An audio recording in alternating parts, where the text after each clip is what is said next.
Hi, children, a very good morning to all of you.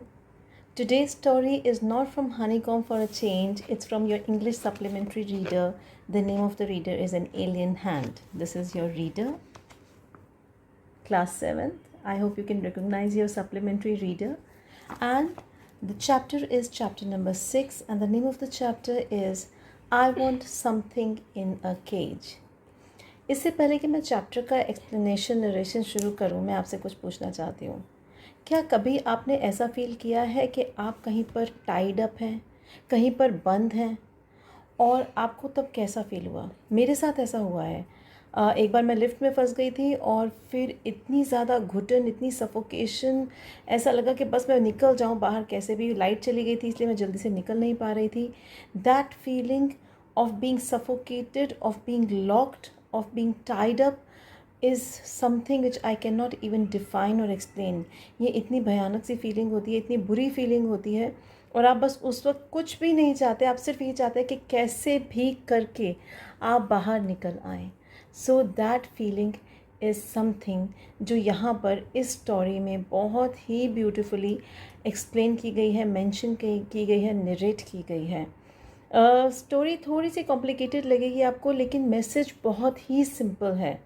Message वही है जो मैंने अभी आपको बताया। We should not tie up others, we should not get tied. हमें ना दूसरों को बांधना चाहिए और ना खुद को बांधना चाहिए और ना दूसरों को बांधने देना चाहिए। फ्रीडम, इंडिपेंडेंस इज़ समथिंग जो हम सब के लिए बहुत बहुत बहुत ज़्यादा ज़रूरी है। So let me start with the narration as well as the explanation of this story called I Want Something in a Cage. If you don't have your books, kindly open your PDFs. The characters in the story are Mr. Purcell, and there is one man, and there are some cage animals like birds and rabbits and rats. Mr. Purcell did not believe in ghosts. Nevertheless, the man who bought the two doves and his strange act immediately thereafter left him with a distant sense of the uncanny. Now explanation के साथ साथ ये ज़रूरी है कि मैं आपको introduce करूँ अच्छे से अबाउट द कैरेक्टर्स क्या है। मिस्टर पर्सल कौन है? मिस्टर पर्सल एक पेट शॉप के ओनर हैं, एक छोटी सी पेट शॉप के ओनर हैं और उनके पास मोस्टली केज्ड बर्ड्स और केज्ड एनिमल्स ही हैं। उनके पास आप जाओगे तो आप देखोगे नहीं कि एनिमल्स इधर उधर घूम रहे हैं, सब के सब केज के अंदर है। I hope you know what is a cage. Cage is an enclosed place for animals, उसको हिंदी में हम पिंजरा कहते हैं। So cage is that particular place जहाँ पर हम एनिमल्स को जिनको हम फ्री नहीं कर सकते हैं। अगर हम बर्ड्स को फ्री करेंगे तो बर्ड्स फ्लाई कर जाएंगे, अगर घर में बर्ड्स को फ्री करेंगे तो वो किसी डेंजर में हो जाएंगी, वो इंजर हो सकती हैं फैन से। So we put these animals in cage in order to protect them और just for the heck of our likeness. So mister Purcell did not believe in ghost. Story हमारी यहाँ से शुरू हो रही है कि मिस्टर पर्सल जो है वो घोस्ट में यानी कि भूत में बिलीव नहीं करते। Nevertheless the man who bought the two doves, यहाँ पर ध्यान से समझना है, you have to understand it very clearly कि अभी अभी उनसे कोई दो डव्स खरीद के गया। What is a Dove? Dove is a beautiful white colour, mostly white coloured bird. So Dove is the mostly white coloured bird और अभी अभी उनसे कोई दो डव खरीद कर गया है। And his strange act immediately thereafter left him with a distant sense of the uncanny. We still don't know the story, तो ये सेंटेंस हमारे लिए समझना इसलिए मुश्किल है कि राइटर किस चीज़ की बात कर रहा है। तो अभी उनसे कोई दो डव्स खरीद के गया है और शायद उस आदमी की किसी एक्ट ने उनको बहुत परेशानी में डाल दिया है। What is uncanny? Uncanny is something very unusual, कुछ ऐसा जो आपके साथ रोज़ ना होता हो, कुछ ऐसा जो आप रोज़ फील नहीं करते हो। और वो मिस्टर पर्सल ने फील किया जब ये आदमी जो बहुत ही स्ट्रेंजली एक्ट कर रहा था दो डव्स उनसे लेकर गया। As though behind his departed customer there had lingered the musty smell of an abandoned haunted house.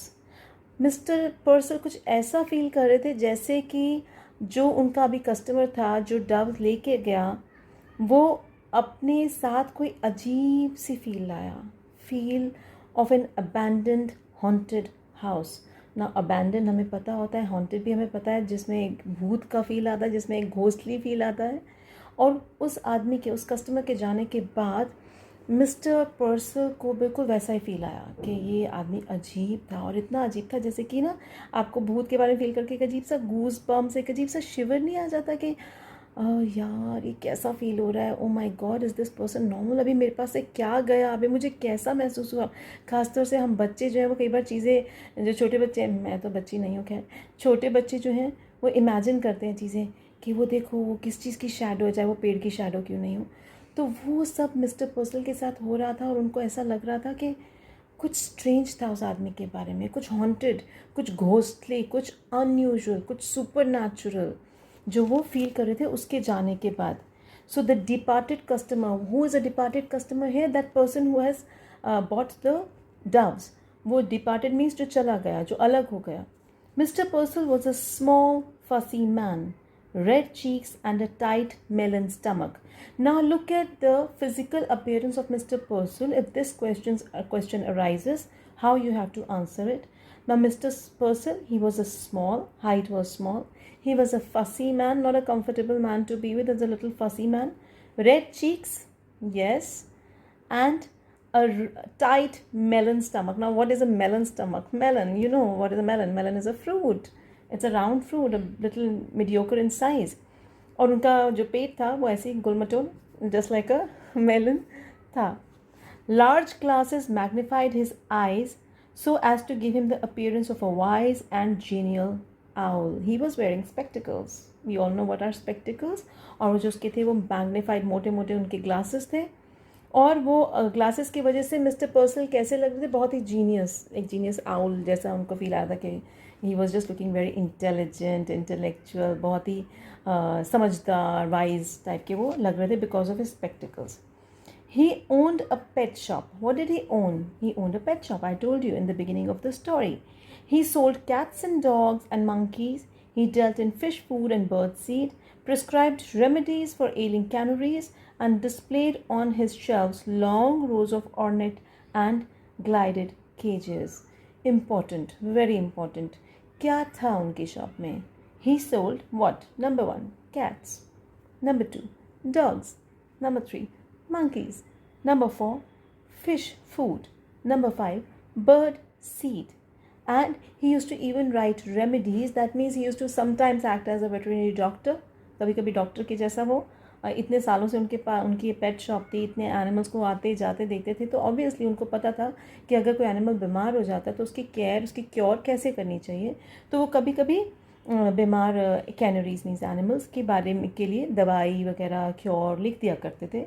And displayed on his shelf long rows of ornate and gilded cages. वो बहुत सारे उनके शेल्फ के ऊपर केजेस पड़े रहते थे. Beautiful, ornate means very very beautiful. So what is a canary here? Just look in the last part of this particular page. Canary is a small bright yellow bird noted for its singing. So canary is a beautiful cute little bird. You can Google it, yes, if you want. And yes, we were talking about the cages. He considered himself something of a professional man, since he was dealing in all sorts of birds and animals. Most of the animals, the domestic animals, he used to think that he is, yes, very very professional, isn't it?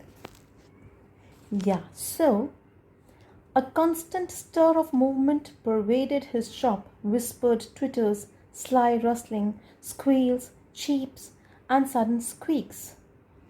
These are all onomatopoeia. Onomatopoeia is a figure of speech. It's a poetic device used here very beautifully.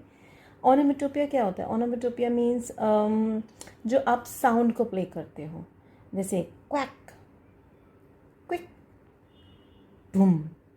These are all sounds and this figure of speech is onomatopoeia.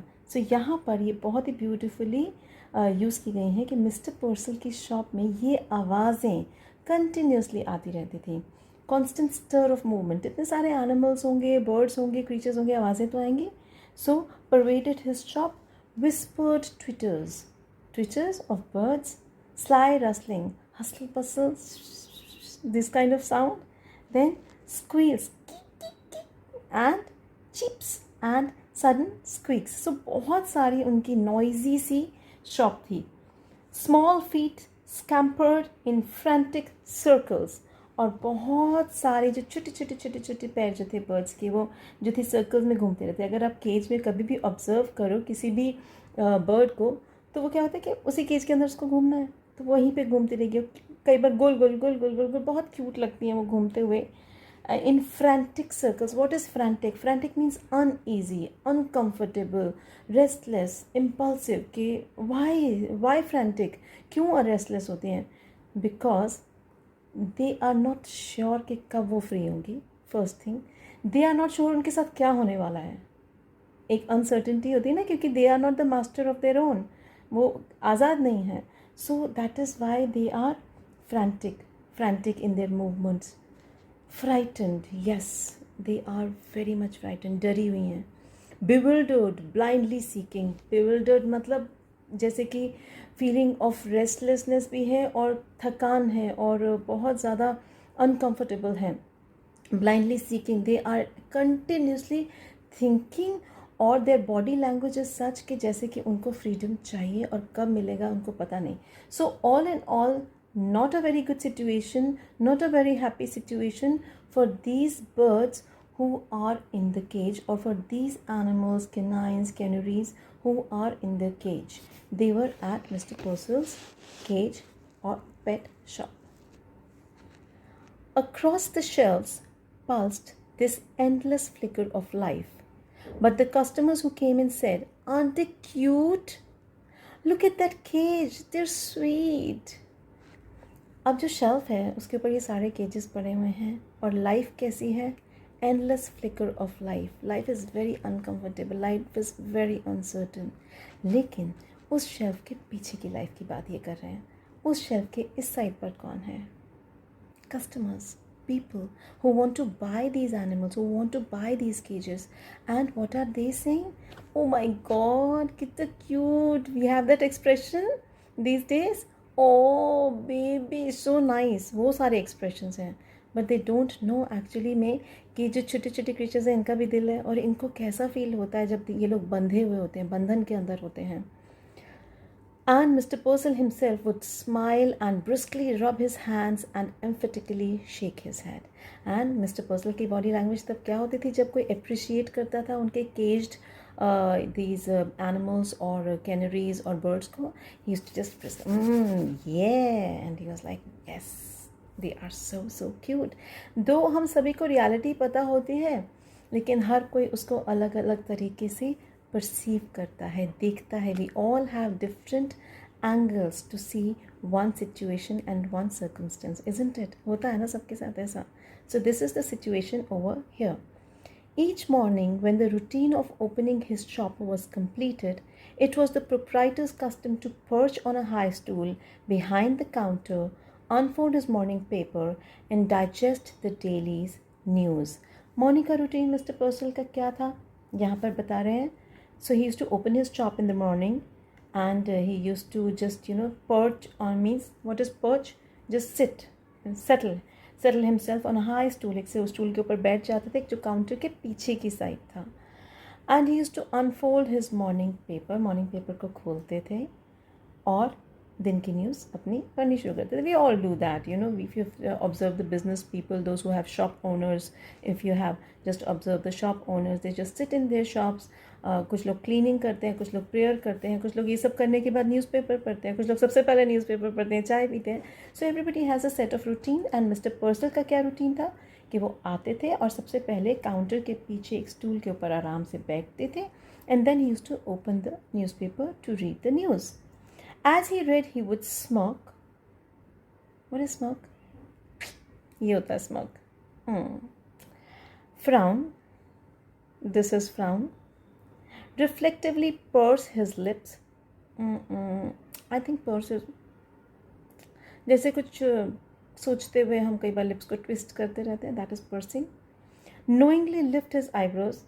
मैं बहुत करती हूँ, आप सब भी करते होंगे I am sure, but मैं अपने बारे में ऑब्जर्व कर सकती हूँ कि मैं बहुत करती हूँ ऐसे करके. Lift eyebrows. आंखें कई बार भयानक लगने लग जाती है, so I look strange, but that's a habit. Nod in grave agreement that is nodding in grave agreement. Grave is serious. वो ग्रेव नहीं, कब्र वाला ग्रेव नहीं. Nodding is this. Grave agreement. He read everything, even advice to the love lorn and the detailed columns of advertisements. वो सब कुछ पढ़ते थे पेपर में, जो भी होता था. Advice to the love lorn means, yeah, advice to the love lawn. I was talking about love lawn. So what is love lawn means? There are various columns in the newspaper. आप देखेंगे expert advice, medical advice, yoga special, this special, that special. So advice to the love lawn means एक column होगा शायद जिसमें people who have lost their love or who want some advice on their love life, उसके ऊपर एक column होता होगा. तो उसके वो advice भी वो पढ़ते थे. So he had practically nothing to do. That was the only job in the morning which he used to do.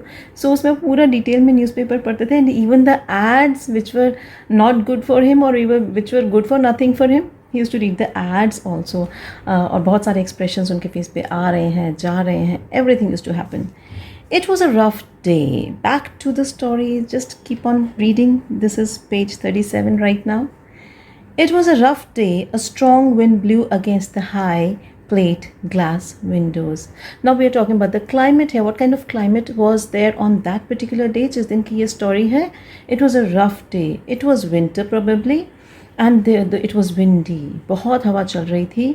The high plate glass windows. उनकी glass की windows थी, और जब बहुत तेज़ हवा चलती है तो क्या है, wind blow हो रहा है और वो आवाज़ आती है शीशे की, कांच की, लगातार बैंग, धीरे धीरे धीरे धीरे बैंग होने की.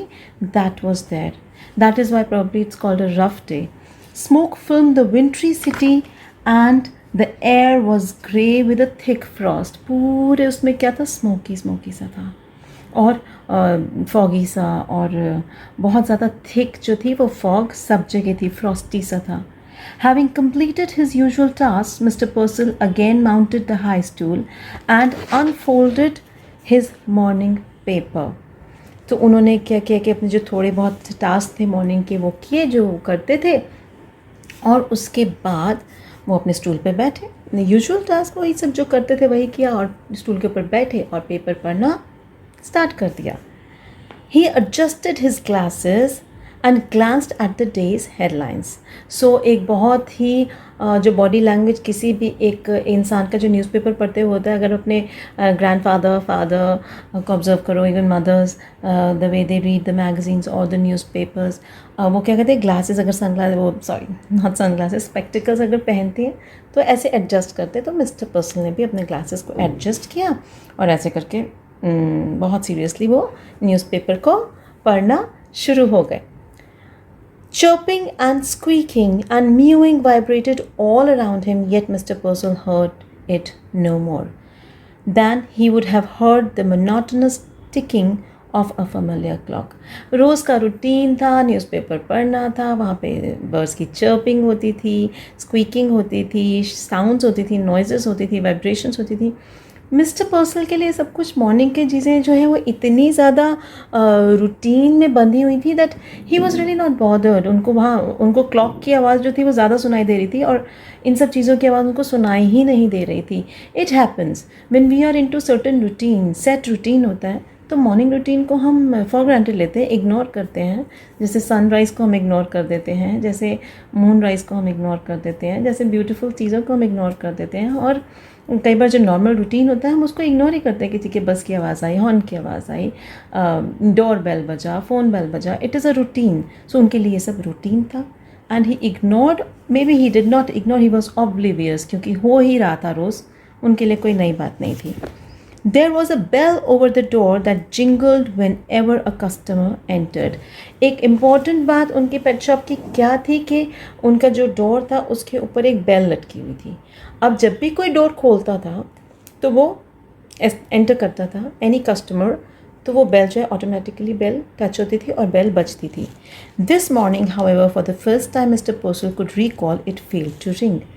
मॉर्निंग में बेल नहीं बजी. बेल नहीं बजी तो why it is written over here कि why it was different. Simply he glanced up and there was the stranger standing just inside the door as if he had materialized out of thin air. अब ये sentence अभी मैं समझाती हूँ, और वो जो फर्स्ट सेंटेंस मैंने बोला था वो आप याद रखना. इम्पॉर्टेंट है कि मिस्टर पर्सन ने देखा कि बेल नहीं बजी लेकिन कोई अंदर था. There was a man standing inside as if he had materialize out of thin air, जैसे कि वो हवा में से आ गया बिना डोर खोले. ऐसा क्योंकि डोर खोलता तो बेल बजती, but bell did not ring. And so he thought that he just came out of thin air. Came out of thin air is a phrase. एकदम से हवा से एकदम से प्रकट हो गया, just appeared from nowhere. So, standing just inside the door, and he looked at the stranger. The storekeeper slid off his stool. From the first instant, he knew instinctively, unreasonably, that the man hated him. जो storekeeper Mr. Purcell, वो अपने stool से हटे और वो हट के खड़े हो गए. और जब वो खड़े हो गए तो सडनली उस आदमी को देखकर उनको एक फील आई कि दिस पर्सन, ये जो आया है, ये मुझे पसंद नहीं करता. He hates me, he doesn't like me at all. ये इज़ इट पॉसिबल कि किसी ने आपसे बात भी ना की हो और still you feel that that person doesn't like you? It is possible. Let me tell you. If you are not aware of this, let me just prove this fact. Sometimes it happens with me also, and I have observed with people also, and I have heard people saying this. कि मैंने उससे बात नहीं की, मैंने सिर्फ उसको market में से चलते हुए देखा और पता नहीं क्यों मुझे वो अच्छा नहीं लगा. I just did not feel like looking at him. He was so bad. बात नहीं किया तो कैसे पता bad, but it happens. And it also happens that अगर आप किसी से बात नहीं कर रहे, किसी ने आपको हेलो भी नहीं बोला, आपने किसी की आवाज़ भी नहीं सुनी, फिर भी वो कोई आपके पास आता है या सामने आता है या आप उसको देखते भर हैं, तो आपको ऐसा लगता है कि oh wow, that person is so good. It happens. आपकी इंस्टिंक्ट नाम की एक चीज़ होती है जो आपकी एक इनर वॉइस और इनर सेंस होता है. यहाँ पर थर्ड सेंस या सिक्स्थ सेंस भी उसको कहते हैं. वो आपको बता देती है कि ये आदमी आपके बारे में और आप इस आदमी के बारे में क्या सोच रहे हैं. So this person who entered, this stranger who entered from thin air, Mr. Purcell could just suddenly think or make out that this person doesn't like him at all. वो बहुत नफरत करता है Mr. Purcell से, dislike करता है उनको. That the man hates him, but out of habit he rubbed his hands briskly together, smiled and nodded. अब उनकी एक आदत थी, एक बस ऐसे कहते हैं ना, अपनी बॉडी लैंग्वेज हमारी फिक्स्ड होती है जी, हम तो ऐसे करते हैं. And he also did like this and he nodded and he smiled in a way welcoming the customer, welcoming the stranger. Good morning, he beamed. What did he say? Good morning. What can I do for you? And there part 1 is ending. We have certain questions and true and false and whatever. So I'll continue with the explanation of part 2 here, and we will do these question and answers later on. The man's shiny shoes squeaked forward. His suit was cheap, ill-fitting, but obviously new. Now the appearance of the man, it's equally important. What did he look like? What was he wearing? First of all, he was a stranger. Secondly, probably he was serious. Thirdly, he was wearing shiny shoes which squeaked the floor, squeaked forward. Squeaking is again a noise, or no, not noise, a sound made by new shoes or shoes which are polished. वो एक screechy सी sound होती है, कई बार ज़मीन के ऊपर, फर्श के ऊपर आती है. His suit was cheap. Cheap means reasonable, not very high quality, or maybe not very classy, or maybe not very expensive. सस्ता सा था. Ill fitting, it did not fit him properly. बहुत अच्छे से fitted नहीं था, लेकिन नया था. It is important. He had a shuttling glance and close cropped hair. What did he had? A shuttling glance. What is shuttling glance? Constantly looking to and fro. He was looking here and there and there and there and everywhere. And his hair was close cropped. That is a style, a close cropped hair. He had that kind of hairstyle. Ignoring Purcell for the moment, he rolled his gaze around the shadowy shop. He did not pay attention to Mr. Purcell at all. What did he do? He just looked here and he looked there and everywhere else. He was just looking here and there. Shadowy shop means, what is shadowy here? Shadowy means that uncomfortable feel. That uncomfortable thing is too crowded or too snubbed or too filled up. A nasty morning, volunteered the shopkeeper. He clasped both hands across his melon-like stomach and smiled importantly. I see by the paper we are in for a cold spell. Now what was if it you wanted. Now this man, our Mr. Purcell, उनको लगा कि ये इस आदमी ने तो attention ही नहीं pay किया, so he just started talking. एक होता ना breaking the ice, we are about to say something and we think that the person who is standing in front of us is not interactive. तो हम लोग सोचते हैं कि चलो कुछ बात शुरू करते हैं जिससे कि आगे की बात शुरू हो सके. So he started talking. A nasty morning because it was so windy, इतना सर्दी था, इतनी हवा थी. तो उसने कहा वाओ कितना गंदा सा मौसम है. Not wow, wow is not suitable है. कितना बेकार मौसम है. Volunteered the shopkeeper, Mr. Purcell. He clasped both hands across his melon-like stomach. और ऐसे करके अपने both hands ऐसे कर across his stomach and smiled importantly. What did he do? He smiled. I see by the paper we are in for a cold spell. मैंने newspaper में क्या पढ़ा है कि बहुत सर्दी होने वाली है. Now what it you wanted? देखिए what was it you wanted? कि आपको क्या चाहिए sir? Please let me know what do you want. How may I help you? The man stared closely at Mr. Purcell as though just now aware of his presence. इतनी सब बातें जब वो बोल रहे हैं Mr. Purcell, that man is looking here and there, and after he's finished his dialogue, that man he just looked at Mr. Purcell कि जैसे अभी उसने नोटिस किया हो कि वो खड़े भी हैं यहाँ पे. He's present over there. He said, I want something in a cage. मुझे एक पिंजरे के अंदर बंद कुछ चाहिए. I want something in a cage. Something in a cage. Mr. Purcell was a bit confused. You mean some sort of pet? कोई pet चाहिए आपको जिसको आपने रखना हो? I mean what I said. Snapped the man. What is snapped the man? He was little upset, little furious, angry कि कहा ना तुम्हें कि I want something in a cage. Something in a cage, something that is small. I don't want a big pet. I don't want a monkey or I don't want a dog or a canine. I want something in a cage, something which is small.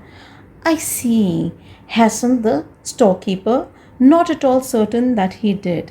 उसने बहुत एकदम से ना confidently कह दिया कि ओह अच्छा, समझ में कुछ भी नहीं आया उसको. But he just said that to show his confidence, to just make the person, the customer understand that he is a very intelligent person and he has understood the customer. His eyes narrowed gravely and he pursed his lips like this. Now let me think. A white rat perhaps? उसने क्या choice बताया सबसे पहले? A white rat. I have some very nice white rats. No, said the man. Not rats. Something with wings, something that flies. Now man is telling his choice. He never wanted white rats. He never wanted big animals. He said something which has got wings, किसी के पंख हों, and that can fly in the air. कोई चीज़ जो उड़ सकती हो. A bird! Exclaimed Mr. Purcell. What did Mr. Purcell say? Oh, a bird. A bird's all right. The customer pointed suddenly to a suspended cage which contained 2 snowy birds. Doves. How much for those? Now the customer is positive about this, that he wants birds, and suddenly what did he see? He saw 2 snowy birds, means 2 white birds in a cage, and he just asked the price of those birds. How much they are for? कितने की हैं? 550 came the prompt answer from Mr. Purcell. Mr. Purcell ने क्या बोला? 550 and a very reasonable price. They are a fine pair. They are a fine pair. 550? The man was obviously crestfallen. What is crestfallen? Shocked, dumbstruck, एकदम से हैरान. 550? What are you saying? That kind of expression. He hesitantly produced a $5 bill. और उसने एक $5 का note या bill निकाला. That was just $5, not 550. I'd like to have these birds, but this is all I've got. Just $5. उसने कहा मेरे को लेना है ये. I really want these birds. But I don't have more than these $5. मेरे पास इससे एक पैसा भी ज़्यादा नहीं है. Mentally, Mr. Purcell made a quick calculation. Now, Mr. Purcell was a businessman. उन्होंने एकदम से सोचा अच्छा कितने की आई, कितना इसके ऊपर मैंने लगाया, कितना इसको फीड किया, और अभी मैं कितने की बेच सकता हूँ, मुझे कितना प्रॉफिट होगा. And everything he just thought. He was quick business calculation उन्होंने किया, which told him that at a 50-cent reduction he could still reap a tidy profit. उनको लगा कि अगर इसको $5 में भी मैं दे देता हूँ तो भी मुझे 50 सेंट का लॉस जैसा कुछ नहीं होगा, मुझे तब भी बहुत अच्छा प्रॉफिट होगा. He smiled magnanimously. What is magnanimously? Broad smile. I'm giving a magnanimous smile right now. My dear man, if you want them badly, you can certainly have them for $5. And he agreed. Mr. Purcell wanted to sell them off for $5. Calculation कर लिया था. So he said, okay, you may take these for $5. I'll take them. He laid his $5 on the counter. Mr. Purcell tottered on tiptoe, unhooked the cage and handed in it to his customer. Mr. Purcell जो थे उन्होंने $5 note लिया और वो थोड़ा ऊपर करके उन्होंने अपने हाइट पे था कि जो उनसे वहाँ से ऊपर अपने टिपटो मीन्स ऑन योर टोज और केज को जो था वो उतारा और कस्टमर को दे दिया. The man cocked his head to one side, listening to the constant chittering, the rushing scurry of the shop. That noise, he blurted, doesn't it get you? So now that person, उसने ये जो noise सुनी, उसके सब जगह constant chittering, constant noise of the birds, and he's getting disturbed by all that noise क्योंकि उसको पता है कि ये सब negative noises हैं, ये सब sad noises हैं. So that chattering and chittering, it was very disturbing, it was sad. वो सब पिंजरे के अंदर बंद थे और वो आज़ादी चाहते थे. They wanted freedom. So that chattering could be a usual thing for Mr. Purcell. But जो बाहर से आया एंड स्पेशली दैट स्ट्रेंजर, उसके point of view say that is not a very happy sound, that is not a very happy noise. So he said, doesn't it get you? Means तुम परेशान नहीं हो जाते? इतना नॉइज़, इतना शोर, इतना discomfort, aren't you really troubled by all this happening near you? Noise? What noise? Mr. Purcell looked surprised. He could hear nothing unusual. Mr. Purcell के लिए वो इतना usual था कि उसको कुछ फील ही नहीं होता. He used to just feel कि normal day है, मुझे तो कुछ भी noise नहीं सुनाई दे रही. The customer glared. Glared is just staring somebody. I mean, all this cage stuff drives you crazy, doesn't it? ये सब इतना ज़्यादा cage में सब कुछ बंद. Don't you feel it's तुम्हारा जो है माइंड के ऊपर असर नहीं होता? Don't you feel crazy? Don't you feel like getting insane, lunatic, पागल जैसा फील नहीं होता तुम्हें?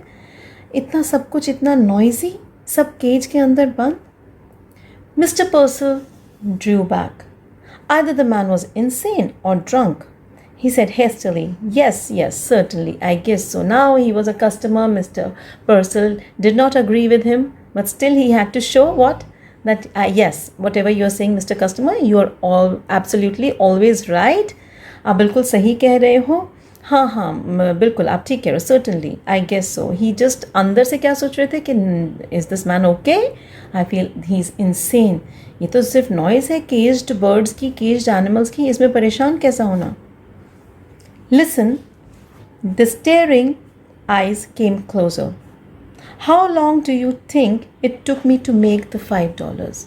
Now this stranger, he just came closer to Mr. Purcell and said, listen, तुम्हें क्या लगता है कि ये जो $5 मैंने तुम्हें दिए हैं, ये अर्न करने में मुझे कितना टाइम लगा होगा?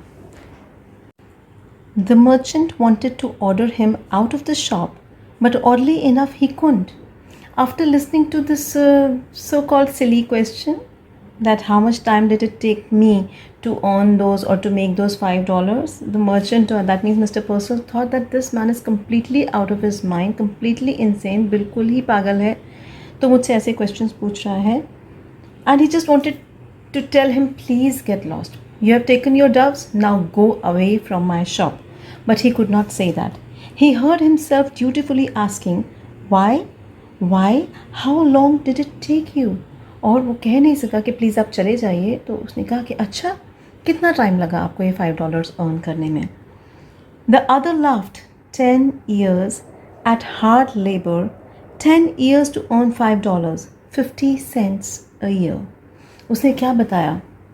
ये $5 अर्न करने में मुझे 10 साल लग गए, तो मुझे एक साल में कितना मिलता था? 50 cents.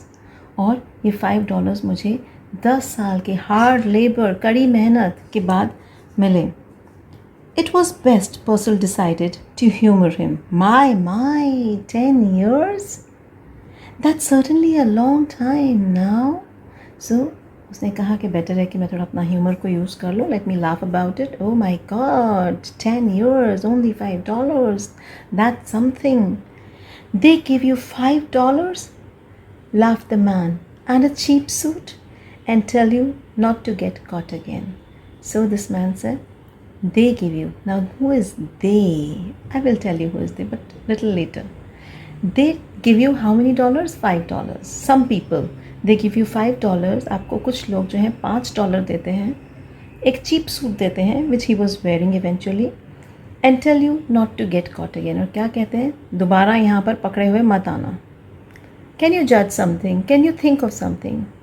I feel this man has been a prisoner for 10 years. 10 साल तक ये आदमी जेल में रहा है, केज में रहा है, और 10 साल में उसने $5 कमाए हैं जेल में काम करके, और उसके बाद उसको ये $5 10 साल के बाद मिले. एक सूट मिला which is a cheap suit, और क्या इंस्ट्रक्शंस मिले, क्या ऑर्डर मिला? दोबारा यहाँ पर पकड़े हुए मत आना, या यहाँ पर पकड़े मत जाना कि यहाँ पर दोबारा आओ. Mister पर्सल mopped his sweating brow. Now about the care and feeding of your doves, I would advise. Mister पर्सल जो थे वो इतना परेशान हो गए, इतना घबरा गए, इतना अनकम्फर्टेबल हो गए कि वहाँ पर उनको पसीना आ गया. And he just wiped his brow and he was about to change the topic. एकदम से उन्होंने कहा कि अब मैं आपको इन डव्स की care, I will tell how to take care of these doves, मैं एडवाइस करूँगा कि. Suddenly that man cut short the conversation. Bah! The man swung around and stalked abruptly from the store. उस आदमी ने सुना ही नहीं, just cut short the conversation without listening to the care of the doves, and he gave a damn to it, and he just moved out of the shop, out of the store immediately. Purcell sighed with sudden relief. He waddled to the window and stared out. वो आदमी गया and Mr. Purcell was like, oh, thank God, गया. So उसने क्या किया, उसने window को खोला और विंडो के बाहर झांका और देखा just outside his peculiar customer had halted. और वो आदमी बाहर जाकर, पेक्यूलियर अजीब, कस्टमर जो था वो एकदम से रुका, और उसने क्या किया? He was holding the cage shoulder high, staring at his purchase. उसने जो केज था वो, shall I hold something, okay I got this. उसने ऐसे करके, supposingly this is a cage, ऐसे करके अपने शोल्डर लेंथ पे उसने ऐसे करके पकड़ रखा था. And he was just staring at the cage, ऊपर नीचे उसको अच्छे से स्टेयर करके देख रहा था. Then opening the cage he reached inside and drew out one of the doves. उसने केज को के डोर को ओपन करा और अंदर हाथ डाल के उस डव को, एक डव को निकाला. He tossed it into the air and he just set the dove free. उसको फ्रीडम दे दिया, उसको छोड़ दिया. He drew out the second and tossed it after the first. और दूसरे को भी फ्रीडम दे दिया. They rose like wind blown balls of fluff and were lost in the smoky grey of the wintry city. और कैसे उड़े दोनों doves. They just rose like wind blown balls of fluff, just like a balls of cotton, एकदम से हवा में उड़ते गए. And were lost in the smoky grey of the wintry city. और फ्रॉस्ट में, फॉग में, धुएं में गायब हो गए. For an instant the liberators silent and lifted gaze watched after them. And who is the liberator? Liberator कौन होता है? जो लिबर्टी देता है, जो फ्रीडम देता है. और यहाँ पे फ्रीडम किसने दिया था? उस आदमी ने जो शायद खुद 10 साल तक प्रिजन में रहा था. और वो काफ़ी देर तक साइलेंटली उनको घूर घूर के, उनको स्टेयर करते हुए देखता रहा, एक हैप्पीनेस के साथ, एक कंटेंटमेंट, सेटिस्फैक्शन के साथ, और उनको देखता रहा उड़ते हुए. Then he drop the cage, और फिर उसने केज को छोड़ दिया, फेंक दिया. He shoved both hands deep in his trouser pockets, hunched down his head and shuffled away. उसने अपने दोनों हैंड्स जो थे अपने ट्राउज़र के पॉकेट में डाले और हंच्ड डाउन हिज हेड, हेड को ऐसे करके उसके बाद वो चला गया. The merchants brow was puckered with perplexity. और जो हमारे जो मिस्टर स्टोर कीपर थे, उन्होंने क्या किया? मिस्टर पर्सल जो थे वो कन्फ्यूज्ड से एक स्ट्रेन से एक्सप्रेशन की, ऐसा क्यों किया होगा? Why he did that? So desperately had the man desired the doves that he had let him have them at reduced price, कि उसने bargain किया. 55 के मैं दे रहा था, उसने 50 रुपीज़ $50 के मुझसे लिए. Bargain किया, negotiate किया, इतने desperately he wanted them, so desperately. And then what happened? And immediately he had turned them loose. He just set them free. He just let them fly in the air, in the sky. Now why? Mr. Purcell muttered. Did he do that? He felt vaguely insulted. Now why did he do that? उसको समझ ही नहीं आया. I was confused. क्यों किया ऐसा? And why did he felt insulted? That's a big question. उसने वो ख़रीद लिए, उसके बाद वो उन डव का कुछ भी करता, उनको रखता, नहीं रखता, छोड़ देता, कुछ भी. But Mr. Purcell felt insulted because after all those doves were the product of his shop. They were the material of his shop. और उनके मटेरियल जो उनके शॉप थे, उसका पर्पज़ ये था कि लोग वो सारे पेट्स, वो सारे केजेस अपने पास, वो सारे एनिमल्स, क्रीचर्स को अपने पास संभाल के रखें और पालें. बट उसने फ्री छोड़ दिया, तो in a way mister Purcell did not feel good about it. He thought कि अगर केज में दिए तो उनको पालता, संभालता, but he did not do that. So mister Purcell felt insulted. And this is written by L.E. Grieve. I hope you love the narration. Do watch, like, share and subscribe my video, and wait for the words and meanings and question and answers of this particular chapter. Till then, see ya. Bye-bye.